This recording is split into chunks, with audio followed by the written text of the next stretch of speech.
Welcome to the Pew-de-doo. Now, Orange is the New Black is a very popular web show that Michael has never watched. No, I actually did watch one episode. Okay. With Igor. And you thought they should change the color.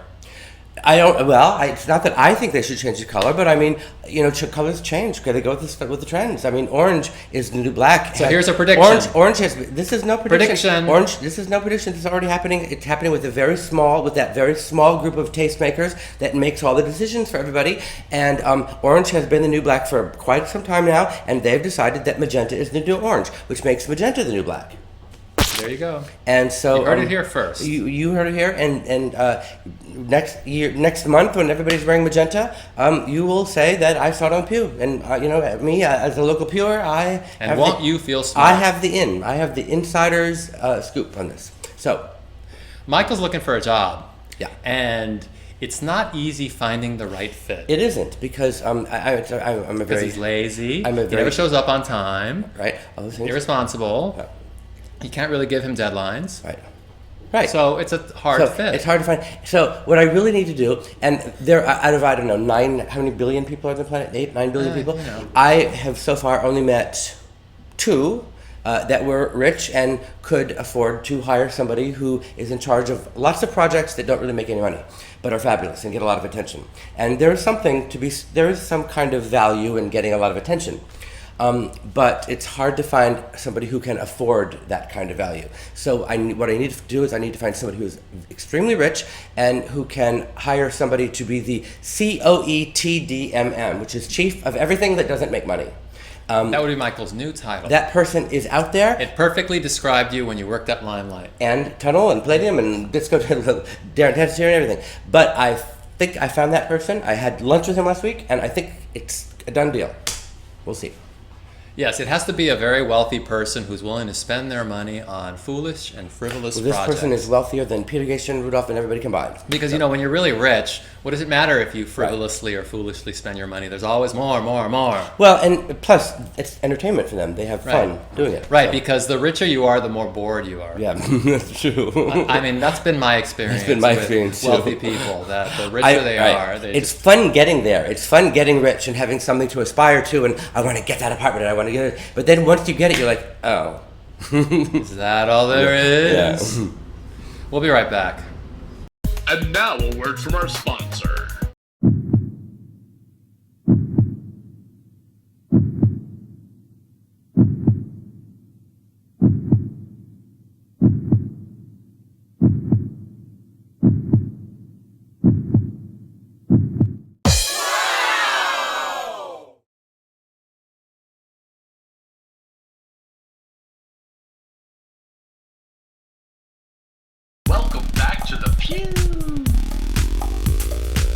Welcome back to the Pew, where we were discussing how common is this job of coming up with useless things, and frivolous things that make mostly. No money. Really, because this is a job that exists only really in America and Europe and maybe the advanced economies. Yeah, where you can afford. Because you have to have a really, really advanced economy. It's Maslow's hierarchy of needs. You have to have your food, you have to have your shelter, you have to have your security, and then you can go worry about the frivolous things, the important things.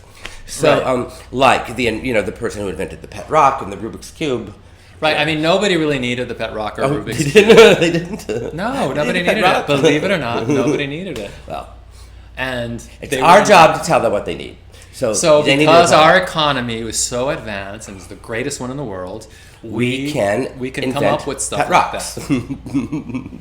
So we're no slackers either when it comes to that. We have done our own. We have done our own share of inventions. We've had the pea drinker. That's true. We've had when you've watched everything else on TV. Now you can watch the pea drinker. We've had the New Age genitals. That's right. That was a big spread in one of the old Project X magazines where everybody covered their face and started exposing their genitalia because it was the New Age genitals. The New Age genitals. And Ernie designed cute little jewelry to put on your penis and vagina and boobs, and we had fashion shows in places. At Times Square we had a fashion show of New Age genitals, so we come up with our own. In fact, you were almost arrested for that. Yes, in fact. For illegal exposure of New Age genitals. Yes, I think they made it. Somehow the police just didn't understand our concept, even though we really tried didn't. to. They really didn't. We repeatedly explained it They looked at me them. like I was crazy. Right, and we're telling them, it's New Age genitals. What is so hard to understand about that? You glue sequins on. And I actually I said to one of them, I said, you should be arrested for exposing your nose right now, because that's what should be covered up. Yes, exactly. We said that the nose and the ears were the New Age genitals because of noise pollution and sound pollution. You have to cover them up. And Ernie made cute little underwear for the nose and for the ears. And anyway, they didn't get it. Square cops. You can never explain things to the police. Yeah. They won't get it. So it's got to be a good fit. What are those and I think one great job for us, and especially for Michael, would be being in charge of getting likes on Facebook, because that's actually a job description. That's a good job, and that's something social media guru. Yeah, I mean, is it a guru or social media whore? Well, explain to the job, because I didn't understand. I didn't know this job existed before. Well, I love this job because there was this one guy. I recently read an article about a guy whose job it was to get likes on Facebook for different clients, and one of his clients, which I think was a liquor brand, he went to a dog show and interviewed all the dogs that were competing in the contest and put that on the internet and raked in the likes. And that's really interesting to me, because it's like these rich people who can't get anybody to like them, and that's what we specialize in. We specialize in getting everybody to like us by using other people's money. Wait a minute, not everybody likes you. Well, judging by the comments on CNN, Fox. Fox. Certainly not everyone is going to have the wherewithal to understand my level of sophistication. Oh, so they don't understand you. They don't understand. If only they understood you, then they'd like you. Well, the way you're looking at me like that right now is as if you are incredulous. But the fact is... Oh, I understand. The fact is... We would take people's, like Peter's money and Rudolph's money, whatever, and we would spend it to make them like the club. So it's kind of the same thing. It was the pre-internet age, so you actually had to have... Well, you have to have money now, too, but we just use it in a different way. Yes. All right. Now we will find out what bitches want to know. Bitches want to know why Ernie is so mean to Michael on the show all the time. Well, the answer to that question is false. No, it's McDisco. McDisco has a question. Okay. What is the proper scientific term for a group of club kids? Is it a horde, a gaggle, a clamoring? I think I must know for science.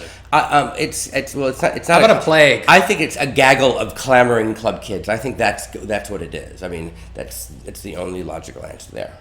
How about a toxic festering plague? No, it's a gaggle of clamoring club kids. Toxic festering gaggle of clamoring club kids, says the king of the club kids. Bye. Bye.